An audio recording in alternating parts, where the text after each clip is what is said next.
بالله من الشيطان الرجيم بسم الله الرحمن الرحيم الحمد لله رب العالمين والصلاة والسلام على محمد وآله الطيبين الطاهرين اللهم صل على محمد وآل محمد وعجل فرجهم.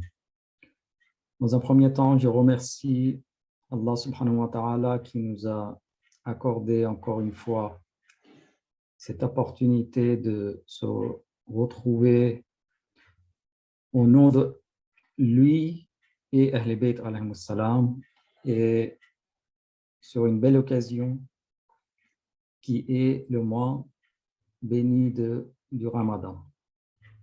Et également, je remercie les organisateurs de cette réunion et ces rassemblements, que grâce à eux, nous avons eu la possibilité de se trouver pour quelques minutes ce soir et de partager quelques valeurs et les enseignements donnés par notre religion et par Allah subhanahu wa ta'ala. Le sujet, c'est la préparation pour le mois du Ramadan. Vous savez que cette préparation dans notre programme donné par l'islam, il a déjà commencé en mois de Rajab, parce que Rajab et Sha'ban, ce sont les 2 mois qui sont considérés comme les mois préparatifs du mois de Ramadan. Donc, d'abord, on va parler de l'importance du mois de Ramadan. Vous savez que le jeûne, il est obligatoire dans ce mois béni, mais il y a une question que nous devons vraiment réfléchir et il faut que nous soyons conscients de cette importance, que l'importance du mois de Ramadan n'est pas grâce à jeûne, mais mois du Ramadan, tout seul, il a une importance et qui est liée à la révélation du Coran. Même Allah subhanahu wa ta'ala, dans le Coran, il dit que Shahr Ramadan, alladhi unzila fihi al-Qur'an, hudan lin-nas wa bayyinatin min al-huda wal-furqan, que Allah subhanahu wa ta'ala, il donne cette info que dans ce mois, le mois de Ramadan, c'est le mois que le Coran a été révélé. Vous savez que la révélation maintenant, juste pour ouvrir une parenthèse, que la révélation a eu dans 2 sortes de révélations que le prophète alayhi salatu wa salam a eu. Le premier, c'était une seule, c'est-à-dire la révélation entière, c'est-à-dire entièrement le Coran, qui a été révélé sur le cœur du prophète alayhi salatu wa salam, qui est nous avons le terme Nuzul al-Daf'i, c'est une seule fois tout le Coran a été révélé sur le cœur du prophète alayhi salatu wa salam, et après, dans 23 ans, il a été communiqué et transmis au peuple et à l'humanité. Donc, Allah subhanahu wa ta'ala, quand il parle de l'importance du mois de Ramadan, il mentionne que c'est dans ce mois béni que le Coran a été révélé. Surat al-Qadr, c'est un vrai témoin que Bismillah ar-Rahman ar-Rahim, Inna anzalnahu fi laylatil qadr. Donc, deuxième importance que nous voyons pour ce mois béni, que Laylatul Qadr, la nuit de destin, se trouve dans le mois du Ramadan. Inna anzalnahu fi laylatil qadr, laylatul qadr khayrun min alfi shahr, que l'importance de cette nuit de destin est que chaque acte et chaque dora ou acte d'adoration accompli dans cette nuit, elle a une valeur de 1000 mois, c'est à peu près 80 ans. Donc, vous voyez, pour donner l'importance et pour nous expliquer l'importance de ce mois béni, Allah subhanahu wa ta'ala, il mentionne d'abord la révélation du Coran et après le fait que le Coran, la nuit de destin se trouve dans ce mois béni. Donc, pour comprendre pourquoi Allah subhanahu wa ta'ala, il a donné une telle importance à ce mois béni, il faut comprendre quelques points. Premièrement, dès qu'il nous a créés, il nous a donné un programme dès notre création que vous, les êtres humains, chacun d'entre vous, vous avez une destination et vous avez un programme à suivre à libre choix. C'est-à-dire, si vous suivez ce programme, vous aurez la prospérité, vous aurez le succès, vous allez gagner et vous allez avoir votre bonheur dans votre vie éternelle. Mais si vous ne suivez pas, c'est votre choix, mais vous n'aurez pas des avantages qui sont réservés à ceux qui ont pratiqué et qui ont suivi ce programme-là. Ce programme-là, on appelle les enseignements donnés par le Coran, par le prophète alayhi salatu wassalam, et ensuite qui ont été suivis par les imams alayhi salam. Le prophète alayhi salatu wassalam, l'objectif de sa prophétie, c'était d'éduquer l'humanité et guider l'humanité. Même le Coran, le verset que nous avons récité un instant, Allah subhanahu wa ta'ala, il donne le même rôle au Coran, que même le Coran a été révélé puisque les gens, ils trouvent la guidance et hidayah dans leur vie, qui leur montre le chemin où il faut y aller. Donc, ce programme-là qui est donné par le Coran et qui est expliqué et qui est détaillé par le prophète alayhi salatu wassalam, et grâce à lui que nous avons aujourd'hui toutes ces pratiques, il nous guide vers notre destin qui est notre bonheur. Et certains ils peuvent dire, oui, le paradis, celui qui dit le paradis, ben, il cherche le paradis. Il y en a qui cherchent l'approchement d'Allah subhanahu wa ta'ala et la satisfaction d'Allah subhanahu wa ta'ala. Nous avons plusieurs termes selon les compréhensions des gens qu'on peut avoir cette conscience. Mais pour pratiquer et pour suivre ce programme-là, Allah subhanahu wa ta'ala, il a mis des opportunités dans notre vie que dans cette période et dans certaines conditions, nous pouvons avoir beaucoup de bénéfices. Par exemple, ce qui est obligatoire, c'est obligatoire, il faut que tout le monde le fasse. Mais il y a des actes qui sont recommandés et si quelqu'un qui ne le pratique pas, il ne sera pas jugé, mais il n'a pas eu un avantage. Mais ceux qui arrivent à accomplir les prières recommandées, les actes recommandés, par exemple, ben, ils auront encore plus d'avantages. Donc Allah subhanahu wa ta'ala, il nous a mis, il a mis à notre disposition plusieurs façons de gagner plus d'avantages. Par exemple, il y a des actes partout. Donner le sadaqa et faire le bien à quelqu'un, aider les pauvres, aider les victimes, combattre l'injustice. Tous ces actes-là, ils ont une valeur ajoutée dans notre système d'enseignement qui existe. Donc, c'est relatif aussi d'une personne à l'autre. Si quelqu'un qui a fait pendant quelques années du bien, donc il aura la récompense pour quelques années. Mais celui qui a fait toute sa vie, il aura plus de récompense. Mais dans ces opportunités qu'il nous a données, il y a certaines opportunités qui sont liées à un endroit.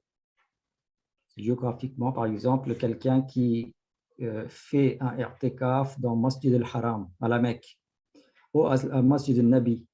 Celui qui fait la prière là-bas, il a une valeur et plus de récompense que celui qui fait sa prière dans sa maison loin. Également, par exemple, le dua et l'invocation sous le tombe et sous la dôme de l'imam Hussein alayhi salam, la tombe de l'imam Hussein alayhi salam, elle est exaucée. Donc, il y a une garantie que dua et l'invocation faite dans cet endroit-là, Allah subhanahu wa ta'ala, il lui donne plus de valeur. La salat dans Masjid al-Kufa, par exemple, la salat dans la mosquée par rapport à la prière dans la maison. Donc, ce sont les endroits qu'Allah subhanahu wa ta'ala a privilégiés, que les actes que nous avons à accomplir, si nous accomplissons cet acte-là dans tel endroit, nous aurons plus de valeur et plus d'avantages. La prière en assemblée a une valeur beaucoup plus que la prière seule et individuelle. Également, il y a des moments dans la vie qu'Allah subhanahu wa ta'ala a donné une importance. Par exemple, le moment de l'aube, juste avant Sahar, quand nous parlons, juste avant la prière du matin. Ce moment-là, dans les hadiths et dans les citations de différentes citations du prophète alayhi salatu wassalam, et les imams alayhi salam, nous trouvons que ce moment-là, Allah subhanahu wa ta'ala, il a donné le privilège que à quelqu'un qui fait ces invocations ici, il sera exaucé plus facilement qu'à un autre moment. Et il est très conseillé de faire ses prières à ce moment-là, c'est Salat al-Layl, qui est la prière de nuit qui est conseillée qu'il soit le plus proche vers l'aube, vers le Fajr. Également, nous avons des jours précis qui ont une valeur beaucoup plus importante, comme 15 Shaban, qui est la nuit de 15 Shaban, qui est très important, le jeudi soir, vendredi matin. Tous ces moments-là, ils ont une valeur plus que les autres moments.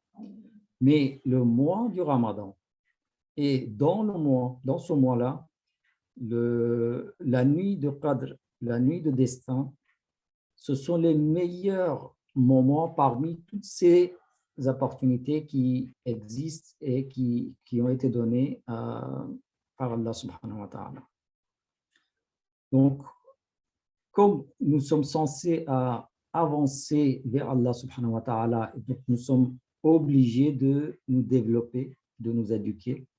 L'éducation n'est pas seulement l'éducation donnée par écrite ou par les enseignements, mais le côté pratique qui garantit le succès. Nous pouvons avoir beaucoup d'enseignements que si vous donnez par exemple un tel somme ou une telle acte que vous faites, vous aurez telle récompense. Mais s'il n'est pas exercé, s'il n'est pas pratiqué, il n'aura pas d'importance et il n'aura pas de valeur. Donc, tant que la prière n'a pas été accomplie, il n'a pas de valeur. La connaissance de la prière, la connaissance du jeûne, il ne donne pas l'accès à notre succès. Donc, la pratique est le cœur de tous ces enseignements et sans pratique, on ne peut rien faire. Ces pratiques-là, Allah subhanahu wa ta'ala, il récompense et les récompenses de ces actes que nous avons dans le mois béni du Ramadan, ils sont multipliés par, selon le hadith du prophète alayhi salatu wa salam, que par 10, parfois jusqu'aux 700 fois. Quelqu'un qui fait par exemple une salavat durant le mois de Ramadan, la récompense sera comme ça. Et il y a un moment, on lui demande après, quels sont les meilleurs actes que le prophète alayhi salatu wa salam, il explique. Le khutbah du prophète alayhi salatu wa salam, je vous conseille d'aller réviser chaque année avant le mois de Ramadan. Et également, il y a une autre dua, j'ouvre cette parenthèse, qu'il y a un dua de Imam Sajjad alayhi salam dans Sahifa Sajjadiyya. Le dua 44 que Imam alayhi salam avait l'habitude de réciter ce dua-là juste au début du mois de Ramadan. Et vous allez voir que comment Imam alayhi salam, il se comporte avec une telle opportunité donnée par Allah subhanahu wa ta'ala, comment il remercie et comment il loue Allah subhanahu wa ta'ala. Ça, c'est la tradition française aussi existe de Sahifa Sajjadiyya, c'est le psaume de l'islam.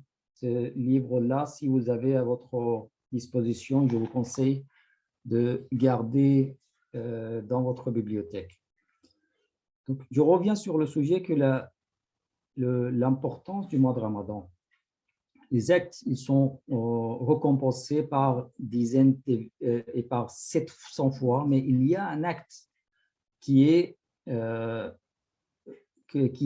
qui n'est pas calculable, parce qu'Allah subhanahu wa ta'ala, selon le hadith du prophète alayhi salatu wa salam, il dit que chaque acte, vous pouvez calculer par exemple, multiplier par 10, multiplier par 70 ou jusqu'aux 700 fois. Mais il y a un acte que personne ne peut avoir la connaissance de cette valeur, sauf moi, c'est-à-dire Allah subhanahu wa ta'ala, que je vais lire par respect la phrase qui est donnée que le prophète alayhi salatu wa salam dit Allahu azza wa jalla illa as-sawm fa innahu li wa ana ujzi bih. Pourquoi? Parce que le sawm, le jeûne, c'est un acte que il n'y a que moi qui a la connaissance parce qu'il est fait pour moi, fa innahu li wa ana ujzi bih. C'est moi qui le récompense. Donc on ne peut pas imaginer l'importance et la valeur du jeûne du mois de Ramadan qui est obligatoire aussi. Que Allah subhanahu wa ta'ala, après, il dit que pourquoi moi, je donne, et moi-même, je donne cette récompense précisément, parce que mon serviteur, il s'est éloigné, il s'est privé de ses désirs, les besoins de manger, il a subi la soif et la faim, et il a fait un effort pour s'éloigner de péché. Donc, comme il a fait pour moi, c'est moi qui ai son ajr, c'est-à-dire sa récompense, et que Allah subhanahu wa ta'ala, il lui met à la disposition de ses serviteurs. Donc, dernier hadith que je vous donne sur l'importance du mois de Ramadan, c'est quelqu'un qui a posé la question pour le khutbah du prophète alayhi salatu wa salam, quel est le meilleur acte pendant ce mois béni. Et le prophète alayhi salatu wa salam, il a répondu, et c'est cette phrase-là que je pense, dès aujourd'hui, si nous gardons dans notre esprit et nous restons attachés avec cette valeur, ça c'est quelque chose qui va nous sauver. Le prophète alayhi salatu wa salam, il a dit afdalul a'mal fi hadha ash-shahr, le meilleur des actes dans ce mois béni, al-wara' an maharimillah, c'est de ne pas commettre de péché.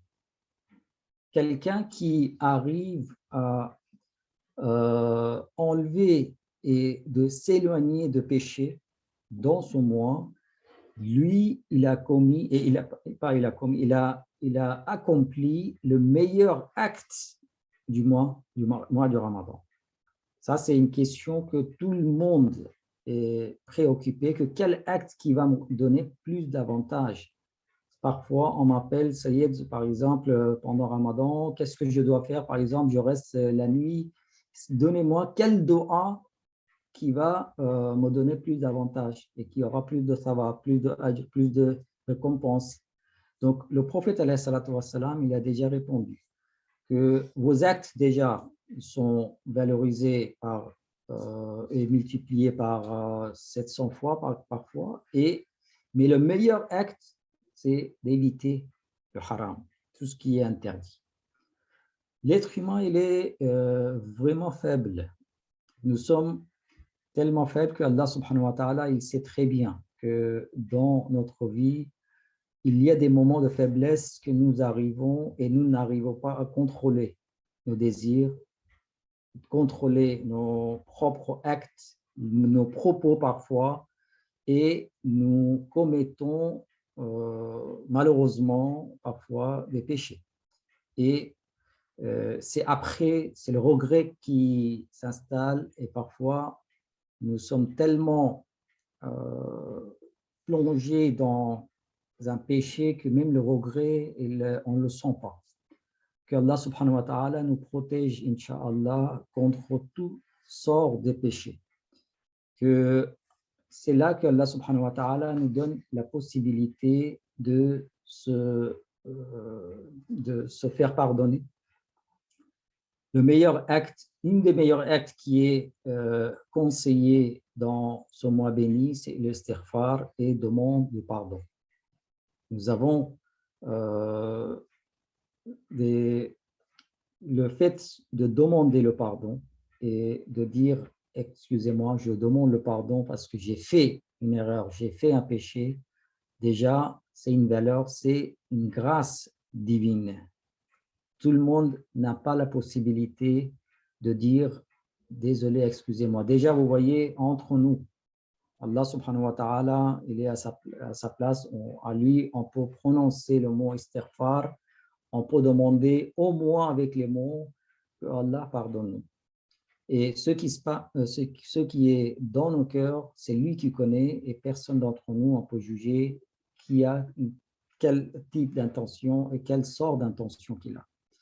Mais il y a, selon moi, je suis en train en fait résumer les paroles des imams alayhi salam sur différents sujets que nous sommes en train d'aborder, comme le temps il est limité, que le demande de pardon, c'est-à-dire de se faire pardonner par l'un et l'autre, c'est la première étape pour se faire pardonner par Allah subhanahu wa ta'ala.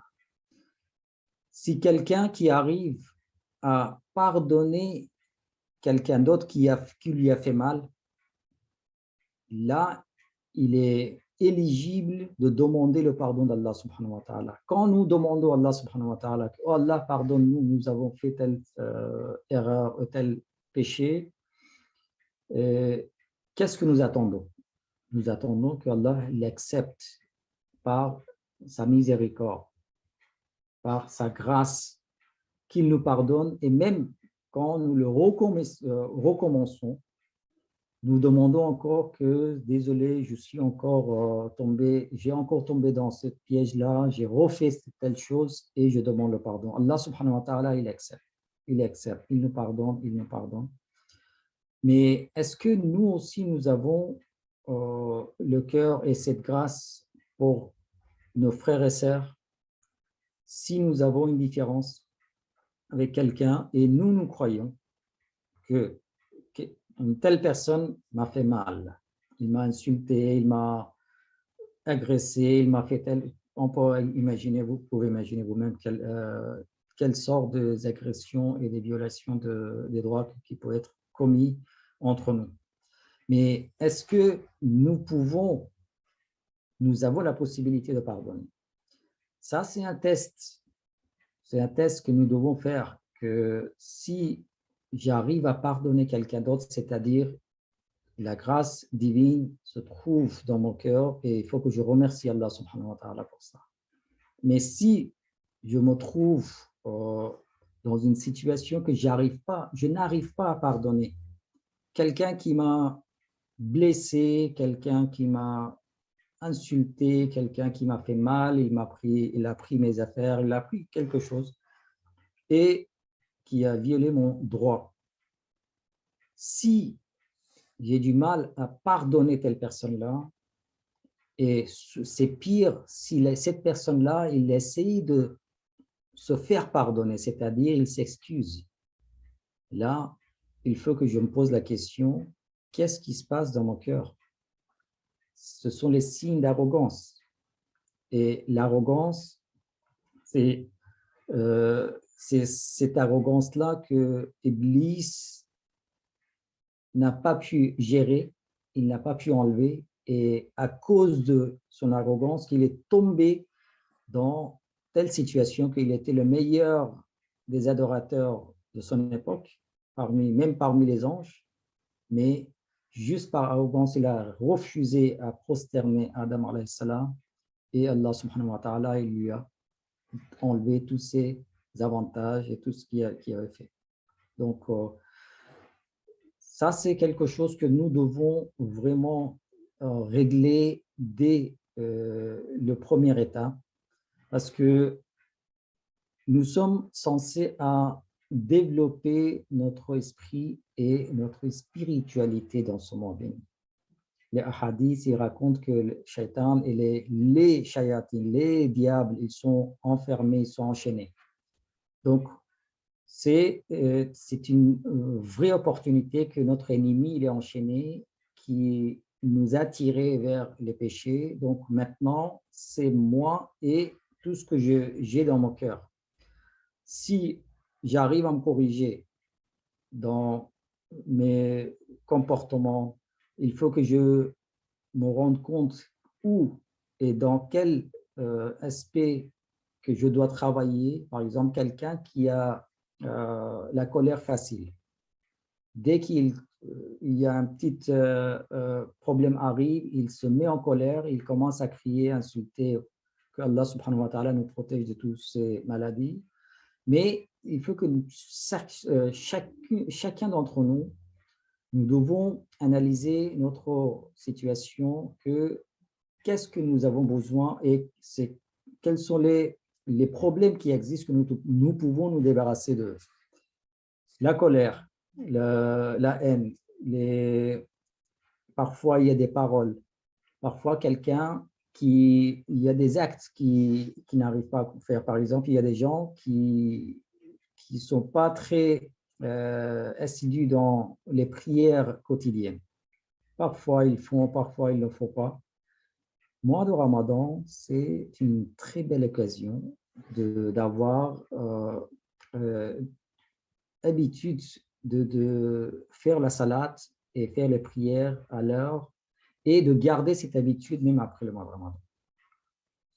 Comment nous arrivons à jeûner le mois de Ramadan qui est plus facile que les autres jours? Vous voyez les fumeurs, qui sont les chain smokers, ils fument en chaîne pendant toute cette durée de l'année.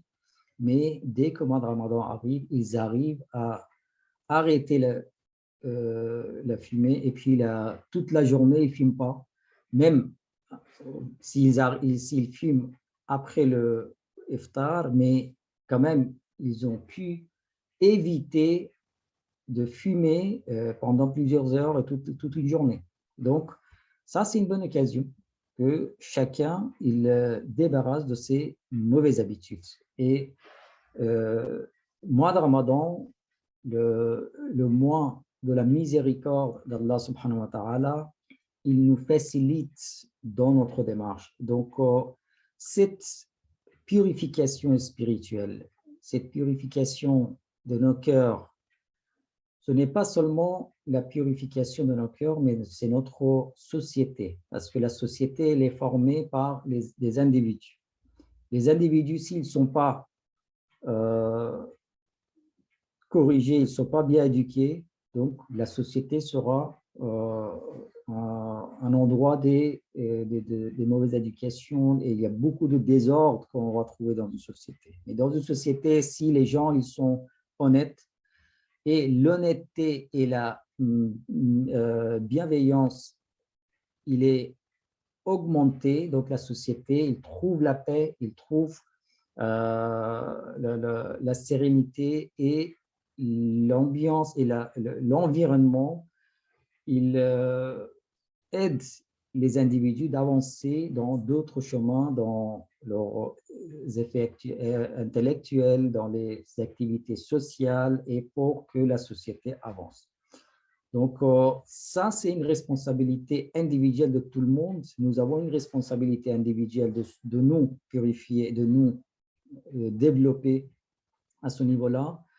Et également, dans la société, nous avons des responsabilités collectives. Cette responsabilité collective, il faut être conscient de cette responsabilité. Vous savez, il y a un phénomène que nous sommes aujourd'hui, sur toute la planète, nous sommes touchés, c'est l'individualisme et l'égoïsme. Chacun pour soi. Ce ne sont pas des mots que j'invente, c'est vous entendez tous les jours et les comportements que vous voyez autour de vous, les gens, on trouve que chaque personne, il est en train de penser à lui-même et chaque personne, il est devenu opportuniste pour son propre denier. Le mois de Ramadan, il nous apprend que vous soyez opportuniste, mais dans le bon sens. C'est-à-dire, la miséricorde qui est donnée, il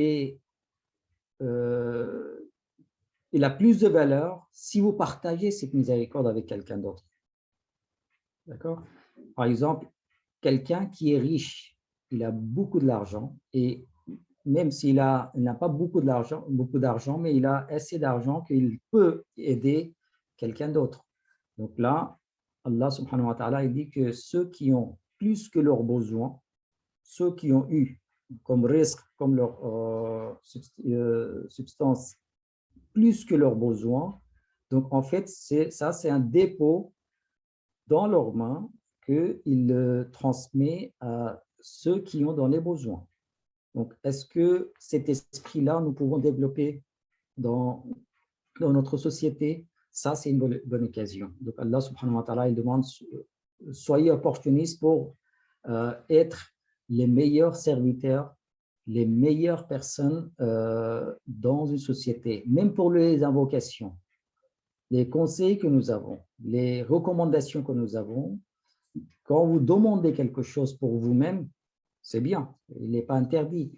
Mais si vous demandez pour quelqu'un d'autre, que, oh Allah, moi j'ai un voisin, j'ai un ami, et je connais quelqu'un qui est dans une telle situation financièrement, il n'est pas bien, il a des problèmes sociaux, il a des problèmes de santé, par exemple, ou problèmes financiers. Moi, je te demande, grâce à Ahl Bayt alayhi salam, que tu résous ce problème. Allah, il dit que si quelqu'un qui fait un dua pour quelqu'un d'autre, non seulement son dua sera exaucé et sa demande sera exaucée pour l'autre, mais pour lui-même aussi, ceux qui ne demandent pas. Donc, si vous voyez dans le sira et dans la vie de Ahl Bayt alayhi salam, les duas qu'ils ont, vous aurez la possibilité de voir, par exemple, dua al-Iftitah, dua Kumayl, dua Abu Hamza Somali, différents duas que vous allez faire. Vous voyez, ils demandent pour eux-mêmes le pardon, mais pour les autres, les faveurs, et pour les autres, le hidayah et la guidance. Toutes ces faveurs qu'ils demandent, c'est pour les autres. Vous connaissez l'histoire de Fatima Zahra, salamullahi alayha, que toute la nuit, quand elle a fait sa prière de nuit, et elle a fait long dua. Beaucoup de choses qu'elle a demandées. Imam Hassan alayhi salam, qui était petit, un enfant, il regardait sa mère qu'elle fait dua pour tout le monde. Elle a fait dua pour le Ummah, elle a fait dua pour ses voisins, elle a fait dua pour les musulmans, pour les êtres humains, pour les pauvres, pour les malades, pour tout le monde. À la fin, quand elle a fini la salat, elle a fini la prière, Imam Hassan alayhi salam, il pose la question, pourquoi on n'avait pas demandé à vous pour vous-même? Et la fameuse phrase de Fatima Zahra salamullah alayha, qui est citée aujourd'hui partout, que Ya bunayya al-jar thumma ad-dar, que ô mon fils bien-aimé, d'abord les voisins et après la maison. aujourd'hui, est-ce que nous sommes dans la logique et dans dans le même état d'esprit de Fatima Zahra, salamullahi alayha, de Ahl Bayt, alayhimus salam, qui ont donné leur vie et qui ont sacrifié leur vie pour nous et pour le Ummah, et qui n'ont, le Ummah qui n'a même pas reconnu et qui n'a même pas remercié leurs efforts. Ça, ce sont des questions que nous devons nous poser à nous-mêmes. Autant que fidèles du prophète alayhi salatu wa salam et sa famille et sa sainte famille, est-ce que nous sommes dans les mêmes, au moins dans le même chemin? On ne peut pas être, vous voyez, c'est nous, on ne peut pas être comme le prophète alayhi salatu wa salam ou Ahl Bayt alayhi salam. C'était les êtres humains les parfaits. On ne peut pas arriver à leur niveau. Mais ce qui est demandé de nous, c'est d'être dans la même direction et dans leur chemin. On ne peut pas faire la prière comme Imam Ali alayhi salam il faisait. Parce que Imam Ali alayhi salam, il avait la connaissance d'Allah subhanahu wa ta'ala, qui avait une connaissance parfaite. Et la valeur et le niveau de sa prière, il est incalculable. On ne peut pas comprendre, on ne peut pas imaginer. Mais quand même, nous pouvons suivre ces pas pour être plus proche d'eux. Et ça, c'est Allah subhanahu wa ta'ala, il sait, et c'est ça qui est valorisé. Donc, aujourd'hui, le problème de individualisme qui est en train de nous tuer dans la société, qui est en train de vraiment mettre le désordre dans la société, le fait que nous n'arrivons pas à partager nos avantages et nos miséricordes, là, c'est un problème. Parce que Allah subhanahu wa ta'ala, il a promis que nous vous avons créé, donc nous vous donnerons tous vos besoins. Aujourd'hui, avec tout ce qui se passe dans le monde, que vous suivez les actualités, les responsables politiques et les autres, ils disent que bientôt il y aura une pénurie. Pourquoi? Parce que la guerre qui a commencé, il va ravager tout le monde. J'espère que, et une des doigts que nous devons faire dans ce mois béni et même ce soir, que Allah subhanahu wa ta'ala, il donne un petit peu de conscience à nos responsables politiques à l'échelle internationale, dans la société, dans n'importe où ils trouvent, et qui ont un rôle à jouer sur l'apaisement de ce genre de problèmes, qu'Allah leur donne la conscience qu'ils remplissent leurs responsabilités correctement.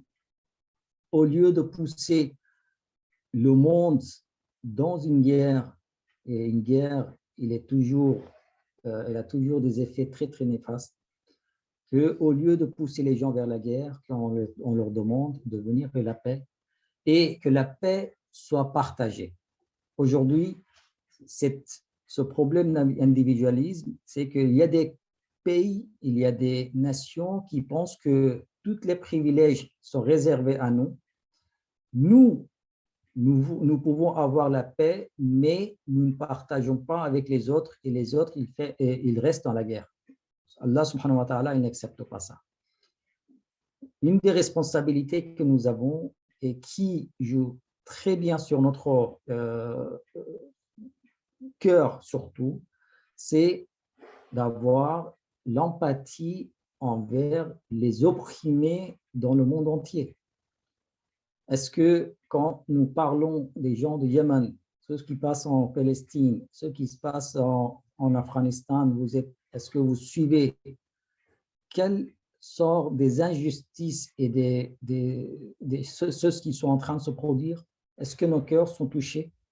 Est-ce que nous arrivons au moins lever la voix, c'est-à-dire au moins nous parlons que nous contestons? Sur les réseaux sociaux, nous sommes tellement actifs, nous envoyons des messages centaines par jour parfois et qui sont partagés en échelle. Est-ce que nous avons soutenu au moins avec nos paroles quelqu'un? est-ce que nous avons participé à cette réveil social?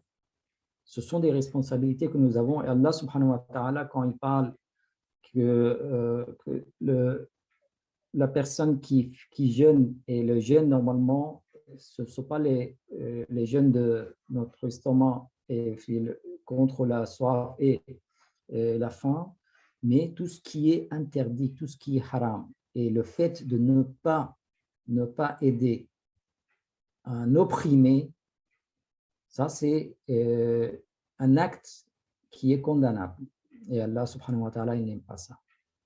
Il demande que quand vos semblables ils ont subi une injustice, vous devez les aider. Donc, pourquoi j'ai parlé de tout ça, ce n'était pas nouveau, mais cet rappel, c'est très important que dans le mois de Ramadan, nous cherchons à purifier notre âme et nous cherchons de purifier nos cœurs et d'avoir avancé dans notre spiritualité quelque part plus. Mais cet avancement-là, il ne peut pas arriver si nous restons sur une partie de notre, par exemple, que le Dora, le Coran, tout ce que nous faisons, c'est bien. Mais si il y a d'autres responsabilités, ils sont oubliés, ou ils sont négligés, ou ils sont carrément évités, Allah subhanahu wa ta'ala, il dit que non.